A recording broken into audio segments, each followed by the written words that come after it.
As a scientist, we're asked to innovate. We're asked to do something that stands out, to discover something that no one's discovered before. And John was willing to take a risk that was pretty much higher than I would guess most of the other hypotheses are typically, because it was so controversial at first, which is to study cancer stem cells, to put forward the concept that in tumors, there is a specific population that's completely different from the other populations of cancer cells.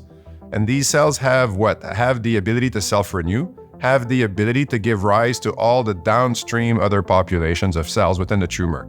And that population, therefore, is truly the root of that cancer. John really changed the way that we think about leukemia and actually all cancers now, because he developed what is now known as the cancer stem cell hypothesis. And it means that in order to really understand the development of those cancers and their treatment, you need to understand those biological properties of those cells. He actually discovered this because he was working and studying the human hematopoietic system, the system of blood development, and then actually developed the model systems in order to study that. So you could study human hematopoietic blood cell development in the mouse. This is what's called a xenograft assay now. So from a practical standpoint, this idea of putting a human cell in a mouse, either normal or leukemia, that's become the gold standard. So we've given people around the world a tool that they can use to study not just leukemia, but in fact, many cancers now can be studied using these kind of immune deficient mice. We can try to understand what is it about these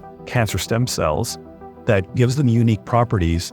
Can we find their Achilles heel and can we target them? Instead of having them survive standard therapy, we can make sure that they actually get eradicated. He's described ways to enrich for these cells that we all use today. This was kind of a discovery back in the 90s that still persists all the way through 2024. In collaboration with clinical colleagues, have developed tools to be able to kind of predict whether patients will respond better or worse to different types of chemotherapy, which is starting to be used as kind of a clinical assay or being tested in the clinic. So he's made major impacts on the field in a very fundamental way, but also discovered things and described biology that's been translated into the clinic to hopefully improve patient care.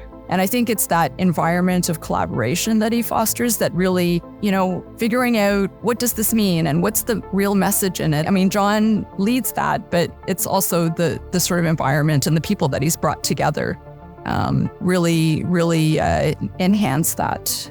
John, to me, is an example of a true scientist. He's genuinely eager to learn, eager to innovate, eager to go beyond the mere surface considerations and explore the unknown with imagination.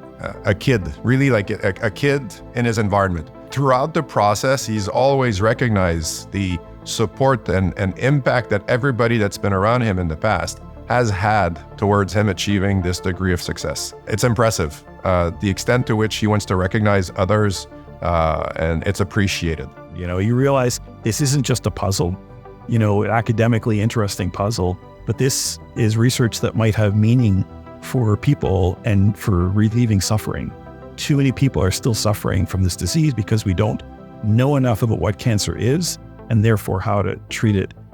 There's a sense of obligation that I have to tell the world, what it is that we found and why it's important. Leader in cancer stem cell biology and internationally acclaimed for reshaping our understanding of hematopoiesis. Canadian Medical Hall of Fame laureate, Dr. John E. Dick.